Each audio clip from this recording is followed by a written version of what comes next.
আলহামদুলিল্লাহি রাব্বিল আলামিন আসসালাতু ওয়াসসালামু আলা সাইয়্যিদিল মুরসালিন ওয়া আলা আলিহি ওয়া আসহাবিহি আজমাইন।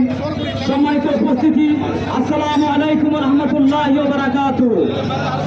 এই দেশের মঙ্গলের জন্য, এই দেশের মানুষের মঙ্গলের জন্য নির্বাচন ছাড়া অন্য কোনো পদ্ধতি মেনে নেওয়া যায় না। মঙ্গল পেতে হলে আল্লাহর রহমত বর্ষিত হবে এই দেশে যদি আমরা ইসলামের পক্ষে থাকি, সৎ মানুষের পক্ষে থাকি।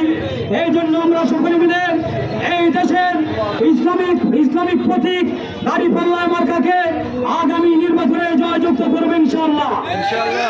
আমি আর বিশেষ কিছু বলবো না, এই কথা শেষ করে আমি আমার বক্তব্য শেষ করলাম। আসসালামু আলাইকুম ওয়া রাহমাতুল্লাহ ওয়া মা তাওফীকি ইল্লা বিল্লাহ।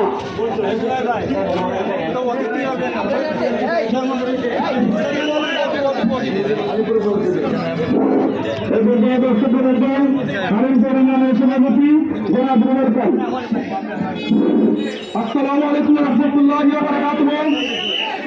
সুপ্রিয় উপস্থিতি, আজকে যে 5 দফা দাবির আন্দোলনের জন্য যে আজকে এই সমাবেশের আয়োজন করা হয়েছে, বাংলাদেশ জামাত ইসলামী এবং ইসলামী আন্দোলন কর্তৃক আজকের এই সমাবেশে উপস্থিত আছেন বাংলাদেশ জামাত ইসলামী বাজিতপুর উপজেলা সংগ্রামী আমির ডাক্তার মোহাম্মদ একরাত আলী ভাই, উপস্থিত আছেন বাজিতপুর উপজেলা সেক্রেটারি জনাব মুবারকুল্লাহ ভাই সহ আমার সামনে বিভিন্ন ইউনিয়ন থেকে আগত বিভিন্ন দায়িত্বশীল নেতৃবৃন্দকে জানাই শুভেচ্ছা অভিনন্দন।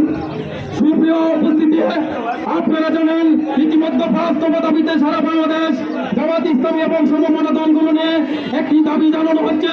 আমাদের প্রধান দাবি হলো জুলাই সনদকে স্বীকৃতি দিতে হবে।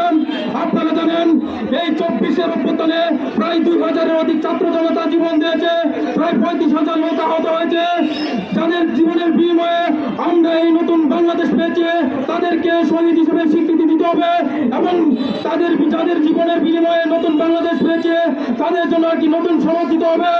সুপ্রিয় উপস্থিতি, আরেকটি দাবি হলো পেয়ার পদ্ধতিতে নির্বাচন।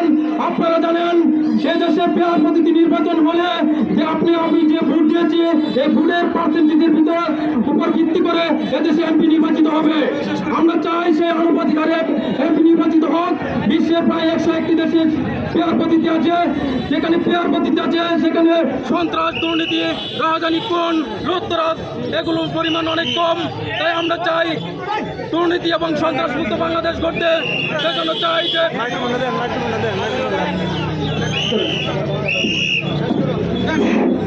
যে আমরা পেয়ার পদ্ধতি ছাড়াই নির্বাচন মানব না। ইনশাল্লাহ আমাদের প্রধান দাবি এই সরকারকে অবশ্যই মানতে হবে পেয়ার পদ্ধতি নির্বাচন। সকলকে ধন্যবাদ।